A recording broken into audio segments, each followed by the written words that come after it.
આજે આપણે જે આ વિડીયોમાં વાત કરવી છે એ લિસ્ટિંગને લઈને જે સેબી દ્વારા નવા પ્લેટફોર્મની જે વાત કરવામાં આવી રહી છે એના બાબતે આપણે આ વાત કરશું કે જ્યારે લિસ્ટિંગ થાય ત્યારે શેરના સોદા થતા હોય છે. કોઈ પણ આઈપીઓ આવે ત્યાર પછી એનું એલોટમેન્ટ આવે, શેરો એલોટ થાય, ડીપીમાં શેર આવે, પછી સોદા થતા હોય છે. પરંતુ સેબી ચેરપર્સન દ્વારા એક સ્ટેટમેન્ટ આવ્યું છે કે જે રીતે ગ્રેમાં કામ થાય છે, અરજીઓના કામ થાય છે, એ જ રીતે લિસ્ટિંગ થઈ જાય એ પહેલાં પણ તમે તમારા શેર વેચી શકશો. આ માટે એક પ્લેટફોર્મની તૈયારી ચાલી રહી છે. પ્લેટફોર્મ કેવી રીતે આવશે અને એના શું નિયમો આવશે એ તો સમય જ બતાવશે. પરંતુ જે રોકાણકારો છે, આઈપીઓ ભરે છે, આઈપીઓ એપ્લિકેશન કર્યા પછી એને શેર એલોટ થાય છે, પણ 1 કે 2 દિવસ કે 3 દિવસ પછી વેચવા માટે લિસ્ટિંગ થતું હોય છે. પરંતુ એક એવા પ્લેટફોર્મની રચના થઈ રહી છે કે જેમાં તમે લિસ્ટિંગ પહેલાં પણ શેરો વેચી શકશો. માહિતીની રાહ છે, પરંતુ જો આવું કોઈ પણ પ્લેટફોર્મ આપણને આપવામાં આવશે તો સરવાળે તો એ નાના રોકાણકારોને ફાયદો જ થશે. ઘણી વખત એવું બનતું હોય છે કે શેર એલોટ થઈ ગયા પછી 2 કે 3 દિવસમાં પ્રીમિયમમાં ઘટાડો જોવા મળે છે, તેજી મંદીની અસર જોવા મળે છે. પરંતુ આ પ્લેટફોર્મ થયા પછી એપ્લિકેશન કરી, એલોટમેન્ટ આવ્યું અને તરત જ તમે શેર વેચી શકશો. એટલે આ એક ફાયદાકારક સાબિત થશે. આવનારો સમય જ કહેશે કે આમાં શું શું શક્ય છે, નવા નિયમો આવશે. આ બધા નિયમોની આપણને રાહ છે. જેવું કંઈ પણ ઠોસ માહિતી આવશે આપની સમક્ષ રજૂ કરવામાં આવશે. શેર બજારને લઈને પ્રાઇમરી માર્કેટમાં ઘણા બધા લોકોના પ્રશ્નો હોય છે કે આઈપીઓ ભરવો છે તો કઈ કેટેગરીમાં ભરી શકાય, બધી કેટેગરીમાં ભરી શકાય કે નહીં, એમ્પ્લોય કોટામાં ભરી શકાય કે નહીં, શેર હોલ્ડરમાં ભરી શકાય કે નહીં. તો એના માટે એક ફક્ત વાત કરવી છે કે જો તમે રિટેલ કેટેગરીમાં એપ્લિકેશન કરતા હો તો HNI કેટેગરીમાં અરજી નહીં કરી શકો. બીજું, તમે સપોઝ શેર હોલ્ડર છો જે તે કંપનીના અને એમાં કોટા ફાળવવામાં આવ્યો છે તો તમે શેર હોલ્ડરમાં પણ અરજી કરી શકો છો.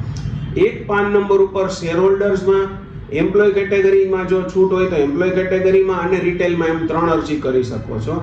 જો તમે HNIમાં અરજી કરો છો તો એના પણ નિયમો દરેક વખતે આઈપીઓમાં જુદી જુદી કંપનીઓમાં જુદા જુદા હોય છે, તો તમે બધી બાજુ લાભ લઈ શકો છો. પરંતુ એક ખાસ યાદ રાખવું જરૂરી છે કે એક પાન નંબર ઉપર ફક્ત એક જ અરજી થઈ શકશે, ચાહે ગમે એટલા ડીમેટ એકાઉન્ટ હોય.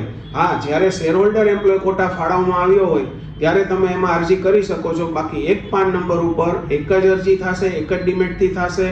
ભલે તમારી પાસે 2 કે 5 થી વધુ ડીમેટ એકાઉન્ટ હોય તો આ જે માહિતી છે એ તમને ભવિષ્યમાં ઉપયોગી થશે. ઘણી બધી વખત એવું થાય છે કે રોકાણકારો HNIમાં પહેલે જ દિવસે એપ્લિકેશન કરી આવે છે, ચાહે 2 લાખની પ્લસની હોય અથવા 10 પ્લસની હોય. તો આવી પરિસ્થિતિમાં ઘણી વખત એવું બને છે કે બજારમાં મંદી આવે કે આઈપીઓ ગ્રેના પ્રીમિયમ તૂટી જાય તો એવું બને છે કે એ લોકોને અરજી કેન્સલ કરવી હોય છે કે અરજી નથી કરવી હોતી.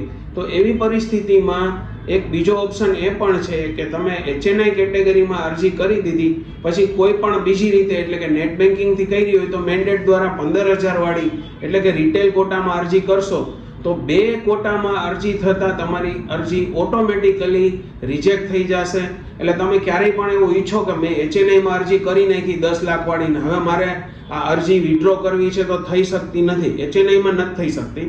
એનો એક સારો એવો વિકલ્પ આ છે કે તમે જો HNIમાં એપ્લિકેશન કરી દીધી અને છેલ્લા દિવસે લાસ્ટ મોમેન્ટે તમને એવું લાગે કે મારે આ એપ્લિકેશન નથી કરવી, વિડ્રો કરવી છે, બજારમાં મંદી છે, તો તમે રિટેલ કોટામાં એક 15,000 વાળી અરજી કરી આવશો 15,000 સુધીની, તો 2 અરજી ઓટોમેટિક રિજેક્ટ થઈ જશે અને તમારે જે જોઈએ છે કે મારી અરજી HNI કેન્સલ થઈ જવી જોઈએ એ વસ્તુ તમને થઈ શકશે. એક વાત એવી પણ કહેવાની છે કે શેર બજારમાં હાલમાં અનેક પ્રકારના ટેક્સ લાગી રહ્યા છે, ટેક્સનો બોજો છે. રોકાણકારોને શેરોમાં ટ્રેડ કરે તો 7 થી 8 જાતના ટેક્સ રોકાણકારો ઉપર લાગે છે જે બિલમાં દર્શાવવામાં આવે છે. એક તો STT લાગે છે, સિક્યુરિટીઝ ટ્રાન્ઝેક્શન ટેક્સ લાગી રહ્યો છે. બીજું બ્રોકરની દલાલી લાગી રહી છે. એક્સચેન્જના ટર્નઓવર ચાર્જીસનો પણ બોજો આપણી ઉપર છે. ઉપરાંત GST પણ છે, સેબીની ફી પણ છે. આટલું બધું કર્યા પછી પણ જો કાંઈ પ્રોફિટ થાય તો એમાં પણ શોર્ટ ટર્મ લોંગ ટર્મ ટેક્સની જવાબદારી આપણા ઉપર હોય છે.